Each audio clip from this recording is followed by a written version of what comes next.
최근에 너무나도 많은 그 연약한 질병에 관한 소식을 듣고 또 그렇게 듣다 보니까 마음이 가끔 힘들 때가 있습니다. 쌍문동에 이현숙이라는 분이 치과 의사를 했는데 이분이 뭐 질병은 의사도 피해가지 않잖아요, 그죠? 인생의 고난이 뭐 의사라고 피해가고 돈 많은 사람이라고 피해가고 그러지 않는 것처럼 이분에게도 피해가지 않았습니다. 그분이 유방암에 걸려가지고 여러 해를 고생을 했답니다. 그런데 사람들을 만날 때마다 사람들이 어떻게 이겼냐고 쭉 물어볼 때 이 사람이 이렇게 말한답니다. 건물도 오래되면 리모델링 하지 않습니까? 고치지 않습니까? 내가 예쁘게 재단장하면서 내 몸값이 올라갑니다. 이런 얘기를 하더라는 거예요. 제 후배 목사님은 대장암이라 그러니까 딸이 하는 말이 뭐였냐면 아빠 그거 뭐 사마귀 같은 거 하나 때문에 실망할 거 없잖아 그랬다는 거예요. 사마귀 같은 거 하나 때문에. 왜?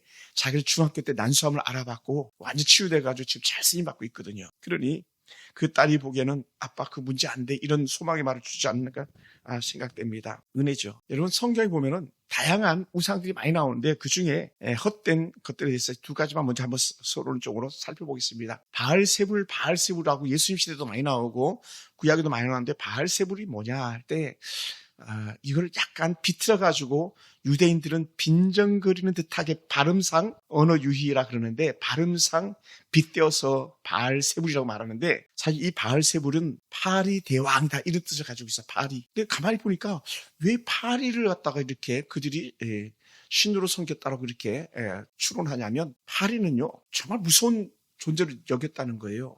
왜? 전염병, 대부분의 전염병이 파리를 통해서 감염되기 때문에 그랬답니다. 파리로.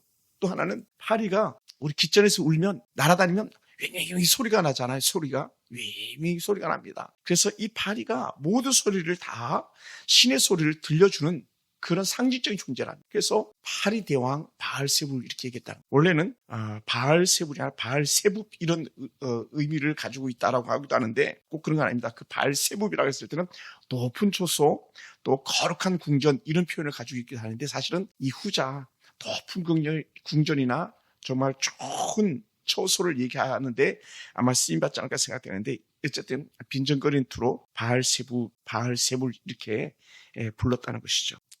이 바알세불은 결국 어떤 그 영적 의미로 쓰였냐면 귀신의 대장 이런 의미로 쓰입니다. 그러니까 예수님 시대 때도 그랬잖아요. 저가 귀신의 힘을 힘입어서 병을 고친다, 귀신을 떠나보낸다 막 이렇게 얘기할 때에 바알세불을 힘입어 이렇게 제사장들이나 서기관들이 이렇게 말했었잖아요. 그러니까 아주 강력한 신적 존재를 표현할 때에 바알세불 이런 말을 씁니다. 썩 좋지 않은 그런 말이죠. 그리고 두 번째는 틈나면 더 많이 기회가 되면 또 소개하겠습니다만은 다곤 할 때 다곤이 있어요. 다곤 많이 들어보셨을 거면 다곤.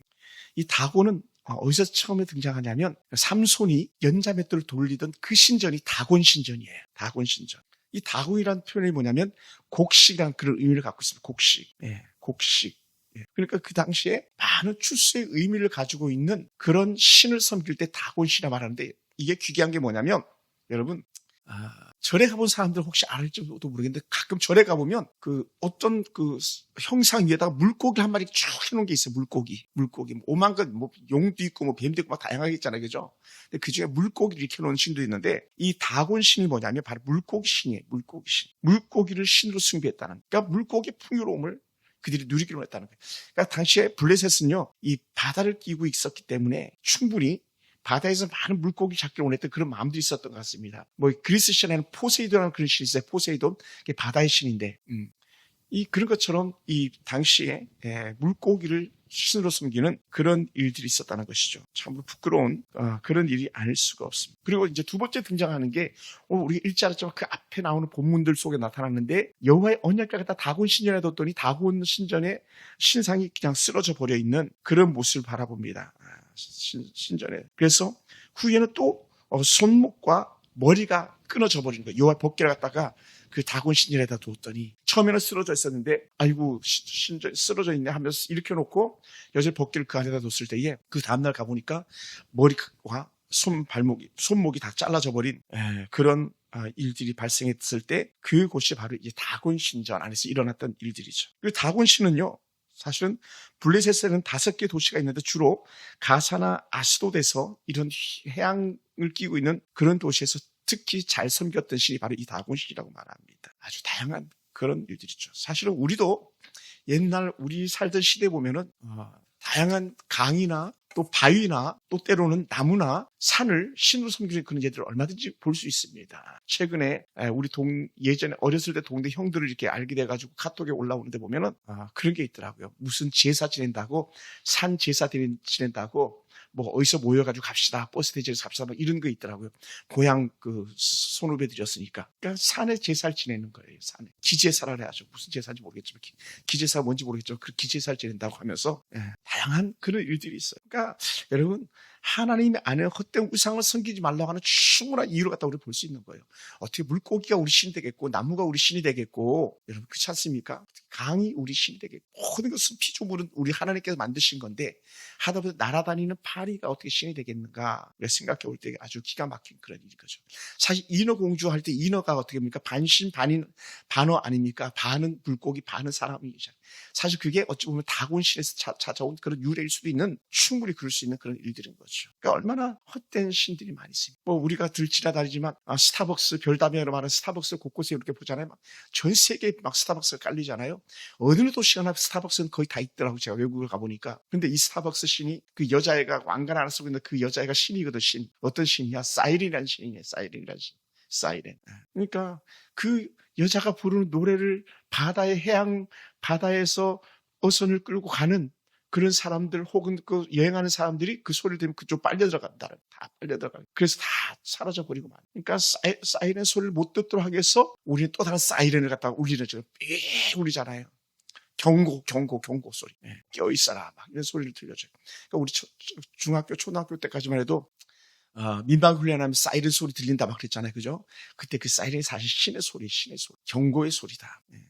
사이렌 신의 소리가 들리면 가면 안 된다. 이런 의미를 가지고 있는데, 지금 여러분 별다방이 얼마나 많은 사람들로 가득합니까? 소리를 듣고 빨려 들어가는 것처럼 별다방 사인을 보고 사람들이 빨려 들어가는 그런 강력한 에너지를 가지고 있는 거죠. 그러니까 아디다스, 나이키 이런 걸 때에 이 나이키도 신이거든요. 나이키 신이에요.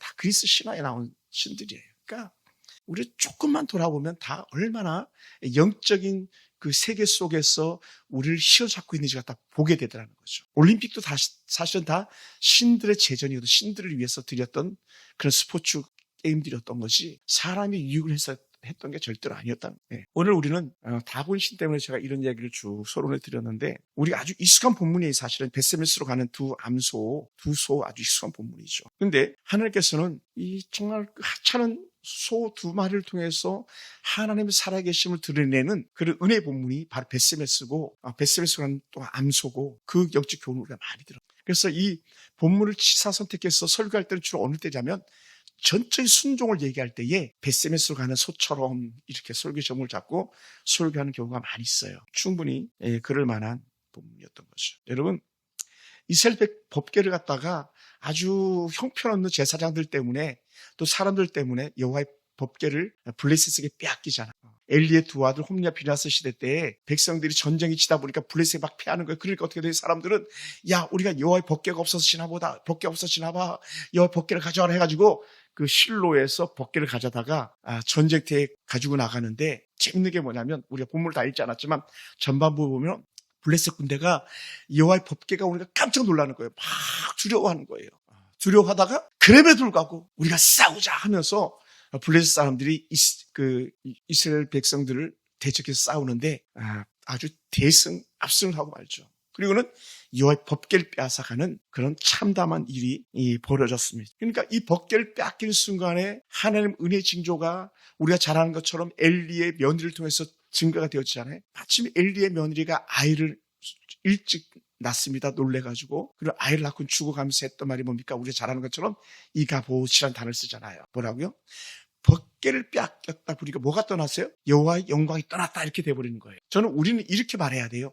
우리가 믿음을 저버리면 하나님의 은혜가 떠났다. 그러니까 우리는 그냥 믿음대로 살아야 되지, 믿음 빼앗겨서는 안 되는 거죠. 이걸 갖다가 오늘날 신약시대 때로 말하면 뭘까요?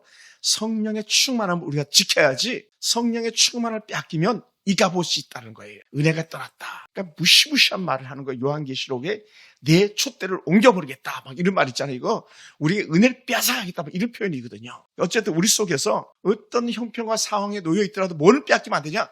여호와의 법궤를 빼앗기면 안 된다. 다른 말로 하면 은혜는 빼앗기면 안 된다. 이게 영적 결론으로 우리가 도출돼야 될 줄 믿습니다. 할렐루야.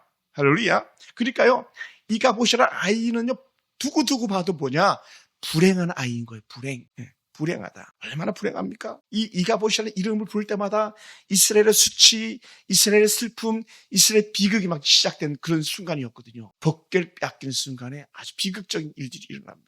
그리고는 벗개를 빼앗긴 7개월 정도의 블레셋에는 어떻게 돼요? 재앙이 끊임이 없는 거예요, 재앙. 여호와의 벗개를 빼앗아가지고 이 사람들 불태우고 나면 어떻게 하지 못했어요? 그들이 잘 보관했어요.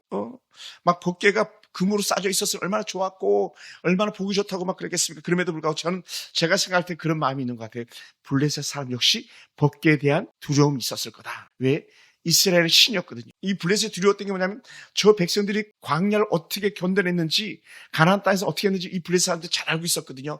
그러니 여호와의 법궤가 블레셋 진영으로 들어올 때 그냥 깜짝 놀랐던 거 아니겠습니까? 그랬는데 지금 그걸 차지했으니 함부로 할 수 없는 거죠. 우리가 흔히 말하는 뜨거운 감자처럼 그렇게 취급하지 않았을까 생각됩니다. 그래서 이 블레셋의 도시마다 이 법궤를 옮겨서 견뎌내는데 참으로 많은 아픔들이 그들에게 있었습니다. 3절을 우리가 읽지 않아서 그런데 제가 한번 읽어본다면, 아소스 사람이 이튿날 일찍 일어나 본즉 다곤이 여호와의 궤 앞에 엎드러져 있다. 여호와의 궤는 그대로 있는데 가만히 내비둔 다곤 신상이 엎드러져 버린 거예요. 그리고 그는 재미있는 표현인데 그 얼굴이 땅에 닿았더라는 거예요. 3절에 그렇게 표현했어요. 그들이 다곤을 이렇게 다시 그 자리에 세웠더니 그 다음날 보니까 어떻게 돼요? 이제는 목이 부러지고 손목이 다 부러져 나가버린 그런 참혹한 일들이 일어났죠. 그래서 4절에 보면 하반절에 이렇게 말합니다. 다곤의 몸뚱이만 남았더라. 몸뚱이만. 모르게도 이제 성경을 다 읽지 않아서 그런데 막 그냥 머리, 손목만 끊어진 게 아니라 막 발목도 다 끊어져 버린 그런 형국이 아닐까 생각해 보기도 해요.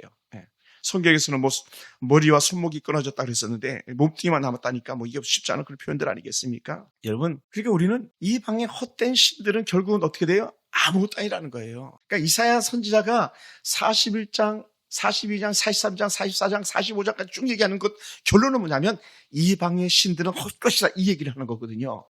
이 방의 신들은 헛된 거다. 근데 오늘 여기서 그렇게 표현하고 있는 거예요. 못할 수 없는. 그러니까 이제 뜨거운 감자니까 블레셋 사람들이 막 어떡하지 그런 거예요. 야, 이스라엘 신의 궤를 어찌할꼬 막 고민하기 시작하는. 그리고 그 당시에 이들이 막 고민하다가 가드라는 곳으로 이 신상을 그 여호와의 법궤를 옮깁니다. 근데 가드에 여호와의 법궤가 올라가니까 어떤 문제가 생깁니까? 독종이 발하는 거예요. 독종. 아까 얘기했던 바알세붑, 이게 파리 신이라 그랬잖아요. 파리 신. 자기들 신이 자신들 지켜주지 못하니까 어떻게 돼요? 전염병이 도는 이런 일들이 일어나는 거죠. 근데 거기도 뭐가 있어요? 여호와의 법궤가 있는. 아주 극심한 질병이 일어나니까 작은 자나 큰 자나 다 쓸어버렸다는 거예요. 다 쓸어버려. 독종에서 쳤다 이렇게 표현하고. 그러니 한 도시가 멸망할 지경에 처하니까 어떻게 돼요? 난리가 난 거죠. 예전에 코로나로 우한에서 일어난 독종이 온 세계를 갖다 힘들게 했듯이. 그러니까 다음에는 야, 여호와의 법궤 때문에 그러구나. 왜냐 그들이 봤잖아요. 다곤 신의 그 손모가지가 끊어지고 목이 끊어져 나간 걸 봤잖아요. 그러니까 어떻게 두려우기 시작하니까 막 이제는 감당이 안 되니까 막 넘기기 시작하는데 그 다음에 어디로 보내냐? 에그론이라는 곳으로 보냅니다. 에그론도 큰 도시인데. 근데 에그론에서 역시 마찬가지입니다. 아주 심각한 일들이 여전히 일어납니다. 그리고는 다시 그들이 에그론에서 또 다른 도시로 이렇게 계속적으로 여호와의 법궤를 보내는데 법궤가 가본들 여전히 저주일 뿐이죠. 저주일 뿐이에요. 하나님 은혜가 아니면요 다 저주인 거예요. 그러니까 불신자들에게는 은근보화가 자기들에게 축복인 것 같지만 저주예요. 하나님 은혜가 있을 때 풍요가 복이 되는 것이지 하나님의 은혜가 없으면 풍요조차도 저주가 됩니다. 그래서 이 블레셋 사람들이 끝내 그들이 고민했던 것 중에 하나가 뭡니까? 야, 이대로 안 되겠다 해가지고 자기들이 신들 향한 상징적인 것들을 만들어가지고 여호와의 법궤와 함께 다시 돌려보내자 그런 결을 하는데 여기서 우리가 한번 이렇게 질문도 하게 돼요. 왜 이 법궤를 원래는 어디 있어야 되냐면 제가 이스라엘 갔을 때에 여호와의 실로는요 아주 높은 산 꼭대기에 있더라고 보니까 꼭대기 있어요. 그래서 아래가 다 내려다 보이는 그런 곳인데 알고 봤더니 이 실로라는 그 지역을 성경학자들이 이렇게 말해요. 왜 법궤를 실로로 보내지 않는가 했었을 때에 이미 실로는 블레셋에 있어서 거의 다 파괴되었던 그런 상황이 아니었겠는가 이렇게 얘기를 해요. 실로는 그 지역과 그곳이. 그리고 어떻게 돼요? 실로가 아닌 베스메스를 보내게 되었다라고 이런 표현을 씁니다. 그리고 이 법궤로 인해서 가장 가까운 곳 중에 하나가 바로 이 벳세메스다, 이런 표현을 씁니다. 그리고 이 여호와의 법궤를 이 벳세메스까지 몰고 그 소가 싣고 가는데 그 거리가 약 22km나 된다고 말이에요. 22km. 여러분 여기서 22km면요 최소 송도보다 더 멀 것 같은데요. 송도 정도 되지 않을까 생각합니다. 인천 송도. 근데 산을 넘고 고개를 건너고 계곡을 지나서 여 법궤를 분명히 옮겼을 거라고요. 그러니 이 소가 보통 정말 중요한 임무를 감당한 것이 아닌 것을 우리 알게 됩니다. 너무 중요한 것이. 여러분 말이 그렇죠. 저는 어려서 소를 먹여봤는데 소는요 뒤뚱뒤뚱 걸어요. 뒤뚱뒤뚱. 그리고 소를 일자로 가게 하는 게 보통 어려운 게 아닙니다. 그래서 우리가 밭을 매보면 혹은 눈을 매보면 소가 일자로 쭉 가는 눈이 쉽지 않아요. 그러니까 소가 자꾸 벗어나니까는 회초를 들고 뒤에서 이래 하면서 똑바로 가라고 이렇게 막 땡기고 또 회초리 지라고 이게 하는 게 소를 그 밭가는 혹은 논을 가는 농부가 하는 일이었거든요. 그만큼 일정하게 가기가 쉽지 않다는 거죠. 근데 이 두 암소가 여전히 고든 길 목적은 하나 어디로 벳세메스로 가고 있더라는 거죠. 이게 놀라운 은혜가 아닐까 생각해요. 우리 12절을 같이 한번 읽어볼까요? 6장 12절. 12절 가만히 보면 이렇게 말합니다. 아주 특별한 그 그림으로 우리가 딱 이미지가 그려지는 말씀인데 암소가 벳세메스 길로 행하여 대로로 가며 갈 때 울고 좌우로 치우치지 아니하였고 말한다. 좌우로 치우치지 아니하였고 블레셋 방백들은 벳세메스 경계선까지 따라가니라. 소가 똑바로 가나 안 가나 보자. 소가 울면서 울면서 가는 거예요. 왜? 뒤에 보니까는 전날 송아지 갖다 두고 가야 되는 소의 입장이니까 얼마나 그 마음이 처절하겠습니까? 그래서 우리 10절 하반절에 보면 이렇게 표현했잖아요.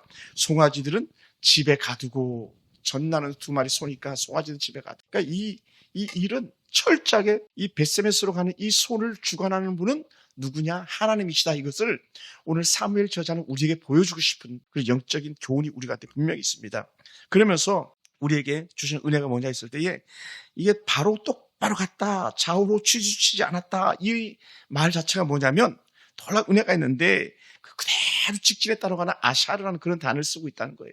그대로 갔다 직진해. 여러분 우리는요 정말 하나님의 은혜 복을 받는 데를 기뻐하지만 우리 삶은요 똑바로 가지 않잖아요. 우리는 얼마나 많이 우리의 신앙의 모습이 흔들 때가 많습니까? 낙심할 때가 많습니까? 예를 들어서 이런 것도 그럴 줄 몰라요.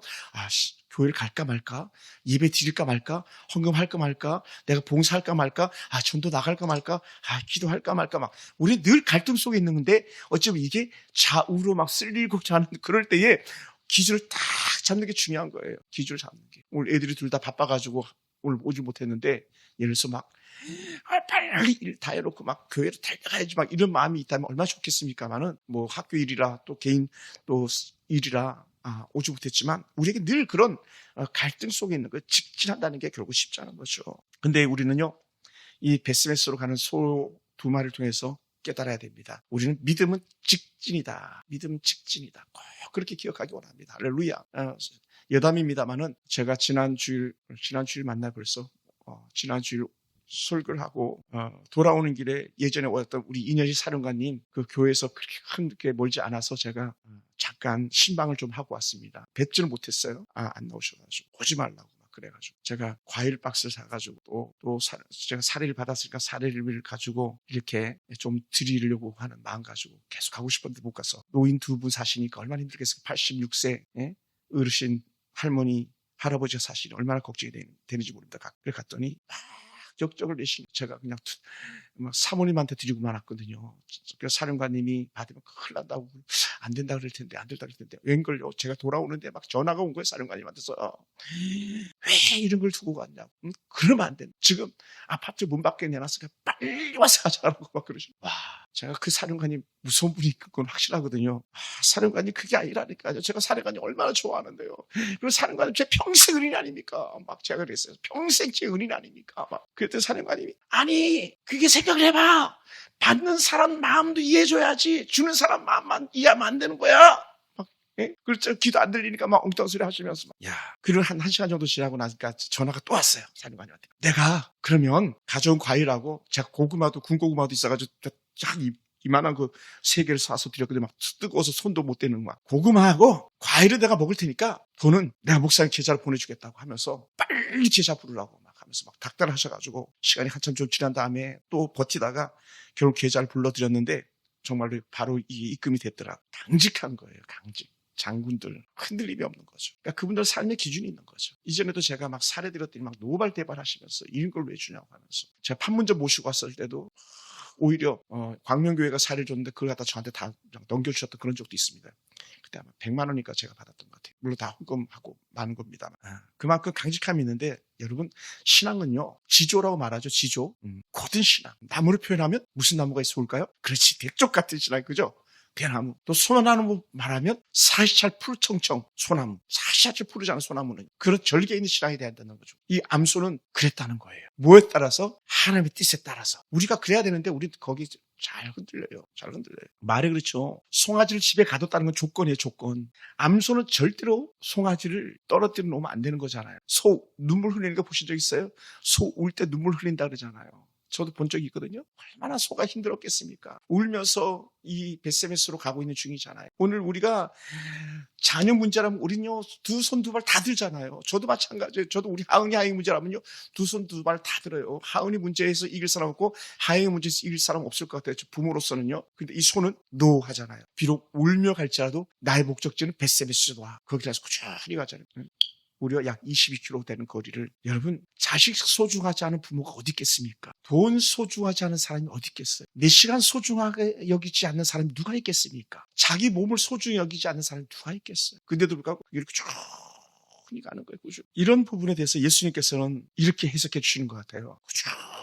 꾸준히 그 길을 가는 사람들에서 너희는 먼저 그의 나라와 그의 의를 구하라. 그리하면 이 모든 것을 다 하시리라. 산상수훈의 첫 번째 조건 아닙니까? 너희는 먼저 그의 나라와 그의 의를 구하라. 그리하면 이 모든 것을 너에게 더하시라 했던 거죠. 어떤 신앙? 대쪽 같은 신앙, 절개 있는 신앙, 굳은 신앙, 사시사철 변함이 없는 신앙. 계절이 바뀌고 시간이 바뀌고 나이가 젊든 나이가 들든 조금도 여당이 없이 내 마음은 오직 주께로만 갑니다라는 그런 신앙이 오늘 우리 속에 있어야 되는데 사실 우리는 그러지 못할 때가 많지 않습니까? 그러니 이 소에 대한 표현을 가며 울고 좌우로 치우치지 아니하였고라는 소의 본성은 치우쳐야 되는데 그래서 소는요 워낙 나대기 때문에 콧뚜레를 해놓은 거 아닙니까? 통제가 안 되니까. 이 소는 콧뚜레 한 게 아니잖아요. 누가 소를 몰고 가는 사람이 없잖아요. 하나님의 뜻에 따라서 그 길을 쭉 가는 것처럼 발걸음을 멈추지 가는 것처럼 오늘 우리 가운데도 그런 은혜가 있길 주님 축원합니다. 이게요 아샤라의 은혜 좌우로 치우치지 않는 그런 은혜인 줄 믿습니다. 할렐루야. 그러니까 사역자가 저 같은 사람들이 이게 사역하면서 제일 감사한 사람들이 있다면 끝까지 그 자리에 있어주는 사람이에요. 아멘. 그 자리에 있어주는 사람. 흔들리지 않고 그 자리에 있어주는 사람. 잘했든 못했든 그 자리에 있어주는 사람.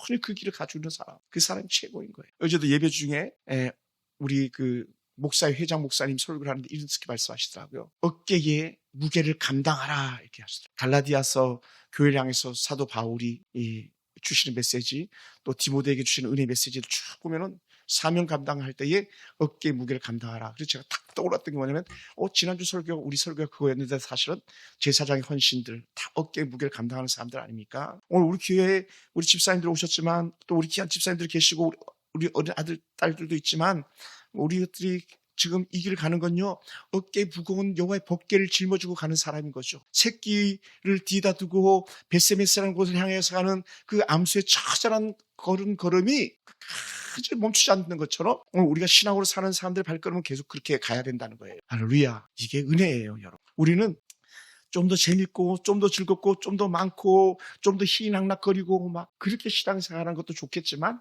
그럼에도 불구하고 그러지 않을지라도 그 길로 꾸준히 가주는 사람, 그것이 은혜인 줄 믿습니다. 할렐루야. 저희 교회 한 그 샘물교회라는 교회가 있는데 샘물교회 목사님이 저를 정말 아껴주시는 인생의 큰 선배님이신데 그러시는 거예요. 신 목사님, 내가 개척하고 거의 30년이 다 돼가는데 그 개척했던 멤버들이 내 곁을 떠나지 않고 남아 계셔. 그분들이 계셔. 이 얘기를 이렇게 하시더라. 그러니까 그런 분을 볼 때마다 고개가 절로 숙여지더라. 이런 말씀하세요. 고개가 절로 숙여지더라. 감사. 얼마나 여러분 그게 귀합니까, 그죠? 부모도 또 남편과 아내도 마음에 안 들면 수틀어지면 헤어지는 게 요새 일반사처럼 당연한 것처럼 여겨지는 그런 때인데도 불구하고 이 아름다운 은혜 성전에서 끝까지 그 자리에 믿음의 잘 지켜주고 간다는 건요, 정말 귀한 은혜가 아닌가 생각해요. 여러분, 남편이 마음에 들어서 여러분 참아줍니까? 그렇지 않잖아요.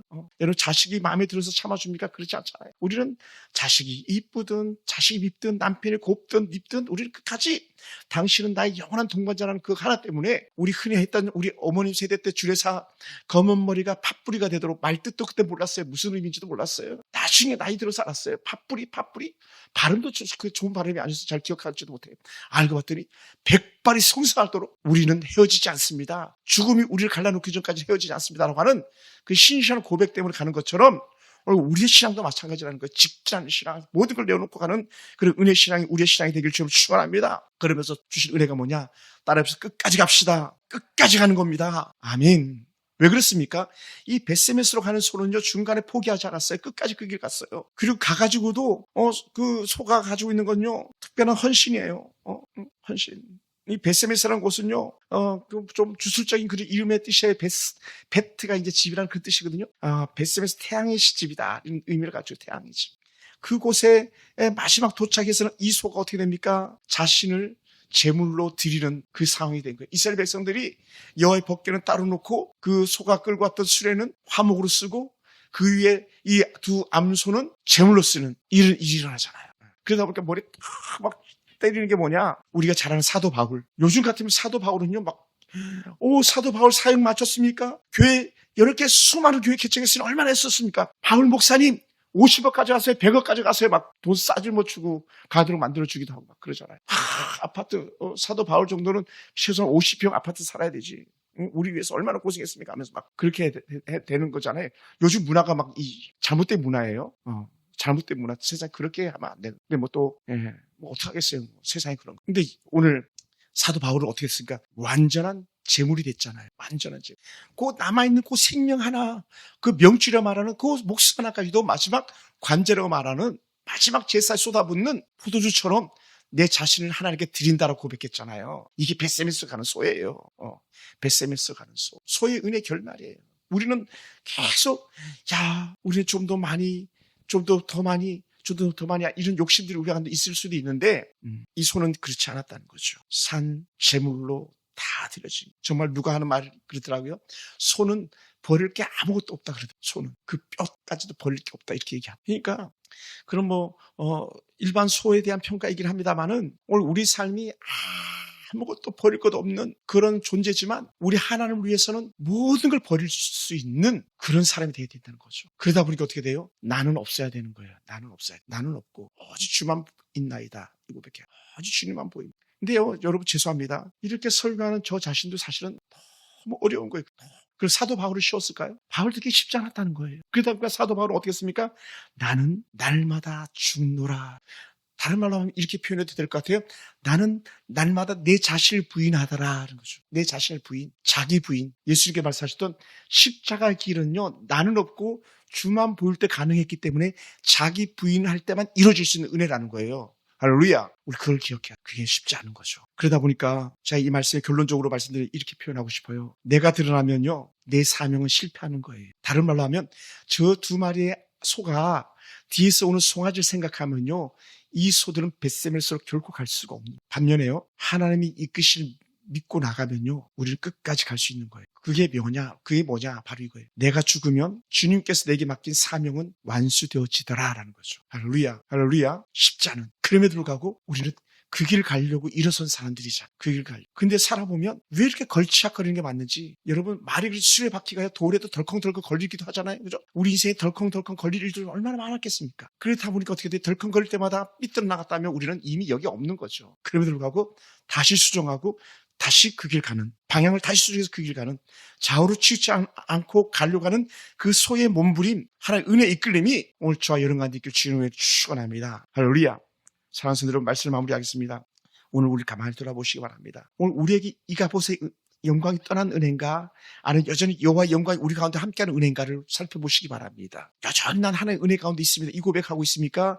하나님의 은혜 나와 상관없다고 생각하면서 세상 연락을 즐기면서 그냥 살아가고 있는지 우리가 돌아보기 원합니다. 저는 바라기는 오늘 우리에게는 이가봇이 아니라 임마누엘의 은혜가 있기 원합니다. 주님께서 여전히 우리 함께하고 있는 그런 은혜가 있기 원합니다. 우리 이가봇이 아니라 임마누엘이에요. 주께서 너와 함께 하시라는 임마누엘이에요. 아멘. 이런 은혜가 우리가 믿기 원합니다. 할렐루야. 더 나아가서 오늘 우리는 이 베세메스 암소가 두 마리 소가 끝까지 자기 사명하면서 마지막에 도착지까지 이르는 것처럼 우리가 가는 이 길이 그런 길이 되기를 원합니다. 그래서 우리가 찬양하는 것처럼 때론 비바람이 앞길을 막아도 나는 가리 주의 길을 가리. 제가 전현대 목사님과 가끔 만나서 식사하고 나눴었던 얘기들이 있었는데 그 전 목사님 삶도 결코 쉽지 않은 그런 시간이었었어요. 육신의 장애를 가지고 있었잖아요. 얼마나 그게 힘들었겠습니까? 근데 알고 봤더니 복음성가가요. 그래 돈이 되지 않는답니다. 우리가 할 땐 막 복음성가 가수 전용대가 최고 아닙니까? 우리나라에서 그래도. 근데요 생활은요 그렇게 힘이 없다고 말씀하시더라고요. 불과 돌아가시기 얼마 전에도 저한테 같이 이렇게 카톡하면서 기도해달라고 잘 이겨내겠다고 그러셨는데 결국 천국 가셨지만 그분이 사실은 임마누엘 주와 함께 했던 그 걸음걸음이 아니었겠습니까? 우리가 그런 은혜가 있길 주로 축원합니다. 여러분 어깨에 메어진 때론 직분에 감당할 그 은혜의 무게를 같이 감당했으면 좋겠습니다. 내가 짊어지고 가는 가정에 있을 그 무거운 짐을 괴롭더라도 남편과 자녀들을 생각해서 그 짐을 같이 지고 가는 그런 은혜가 있기 원합니다. 그때 우리 주님께서 하셨던 말씀이 있죠. 잘했다. 착하고 충성된 종아. 훗날에 야 김기수사 너 진짜 잘했다. 야 조기수 집사 너 진짜 잘했어. 우리 민집사님은 100번 1000번 말해도 부족함이 없는 야 민집사 너 그때 진짜 잘했어. 사모님 뭐 말할 것도 없죠. 우리 딸들 뭐 말할 것도 없어요. 우리 오늘날까지 우리 교회를 지키고 있는 수많은 집사님들 성도님들 우리 주님께서 저는 그렇게 말씀해 주시기 원합니다. 야 너 진짜 잘했다. 착하고 충성된 종. 할렐루야. 그 은혜가 우리 가운데 있기를 주여 축원합니다. 우리가 그 은혜 가운데 살았으면 좋겠어요. 한 말씀만 드리고 말씀을 마무리하는데 주중에 제 친구가 전화를 했어요. 고등학교 때 친구인데 이 친구는 사업을 크게 하다가 힘이 들어가지고 자기가 하던 사업을 접고 지금 이제 개인이 그렇게 하루에 하나 한 400 정도 벌면서 생활을 한다는데 이 친구가 전화를 했어요. 야 재홍아 너 유튜브 내가 늘 좋아요 누르는 거 알고 있지? 그러더라고요. 근데 어느 날부터인가 이 제 그 유튜브를 이렇게 보면은 훈이라고 나오는 사람이 훈이 이상하다. 훈이 누구지? 저는 우리 그 울산에 우리 조카 우리 처조카가 제 설교를 늘 듣는다 그랬거든요. 그 막내가 걔는 훈이도 아니고 누구지 훈이 알고 봤더니 제 친구 훈이였. 상훈이 이상훈. 얘 교회도 안 다니고 내가 너 설교 듣고 내가 좋아요 누르고 있어. 이런 얘기를. 지금은 교회도 안 다니는데 제가 전도했다가 그 교회도 다니고 했던 친구인데 서울 성북구 정릉에 있는 친구 덕진이라는 친구도 있는데 그 친구도 그런 얘기를 하는. 야 신목사 내가 너 설교 듣고 있어. 내가 헌금은 못 보내지만 내가 가끔 커피는 보내줄게 하면서 가끔 커피는 보내와요. 예전에 목사님이 여자 목사님 교회를 다녔는데 여 목사님이 갑자기 교회를 없애버리고 그냥 춘천에 이사 가버리는 바람에 교회가 사라져버리는 바람에 그 친구가 교회를 안 다니게 된 그런 안타까운 친구인데 다시 제 친구 목사님 교회 소개해 주다 해도 안 간다고 그러더라고요. 그 근처에 교회가 있어가지고. 제가 이런 말씀을 하는 이유는 뭐냐면 아무도 보지 않는 것 같고 듣지 않는 것 같은 그런 길인데도 불구하고 가다 보니까 누군가를 보고 듣고 있더라는 거예요. 여러분 베스메스로 가는 두 소가 말이 22km지 그 길이 보통 험한 길이 아니잖아요. 근데 마지막 도착하니까 어떻게 돼요? 사람들이 함성 소리가 들리기 시작하잖아요. 와 법궤가 돌아온다. 여호와의 법궤가 우리 진영으로 돌아온다. 막 이런 환성 소리가 들려지기 시작하잖아요. 사명의 마침 소리. 오늘 우리는 누가 여러분을 알아주지 않아도 특히 우리 사모님 같은 분들은 더더욱 알아주지 않아도 마지막에 갔을 때 천사의 함성 소리 듣는 그 은혜 가지고 견뎌내기 원합니다. 우리 집사님도 견뎌내시기 바랍니다. 남편이 알아줍니까? 자식이 알아줍니까? 또 제가 알아주긴 합니까? 사실은 저도 묵뚝뚝해가지고 그림들과 마지막 함성 소리 여호와의 법궤가 돌아온다 했던 것처럼 우리 사랑의 집사님들이 마지막 사명 마쳤을 때 잘했다 칭찬되는 히브리서 기자가 표현하는 한 증인들이 우리를 환영하는 줄 믿고 오늘 이 시대를 이겨내는 저와 여러분 되기를 주님으로 축원합니다. 할렐루야. 기도하겠습니다.